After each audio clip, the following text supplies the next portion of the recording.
I'm Lee Haverman, and I own a toothbrush company named Zent. A really good friend of mine was 28 years old and needed a gum graft, and I didn't even know what that was at the time, and I asked him about it, and he said he had literally brushed away his gums from aggressive brushing. Being a tinkerer and inventor, I started to think of ways to help him and all of the others who suffer from this ailment. And when I started doing research, I realized that almost half of adults in this country have periodontitis, and about 30% of those are due to aggressive brushing. You think the harder you brush, the cleaner you're going to get your teeth. It's kind of like using a Brillo pad on a Teflon pan, right? And when you have that much, action and vigor, you will get it clean, but you'll also take away some of the good stuff. What's tricky about it is that it's not something that you notice right away. And you don't notice that there's a problem until it's too late.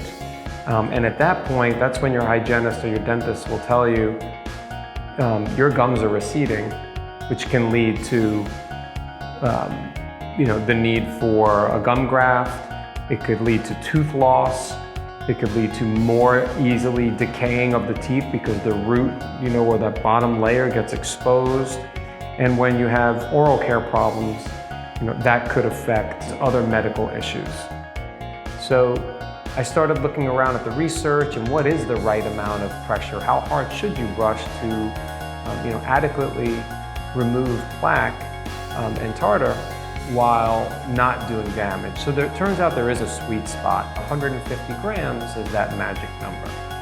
So how do you get a toothbrush to stay rigid up to 150 grams and then give way so that you can continue to brush without interruption?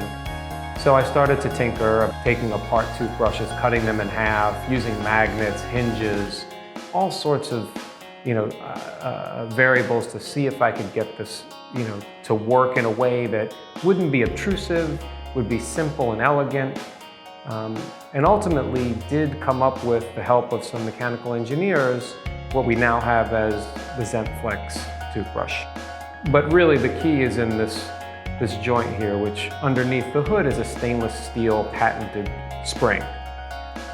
And what happens is as you're brushing, as soon as you hit that 150 gram mark, it will bend back so that you can continue to brush, but you're still only applying 150 grams no matter how hard you push. It's kind of fun because it becomes like a game to see how many times you can not click while you're brushing. A couple of other just small features about the toothbrush itself. A flat handle so that it doesn't roll over when it's resting on surfaces. A raised head so it doesn't touch the countertop when it's sitting where germs can reside.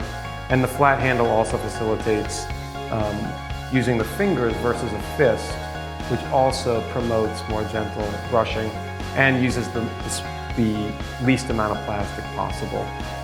We'd like to make a replaceable head version soon because we are environmentally conscious, but it will last up to twice as long as a regular toothbrush because you're not splaying out the bristles.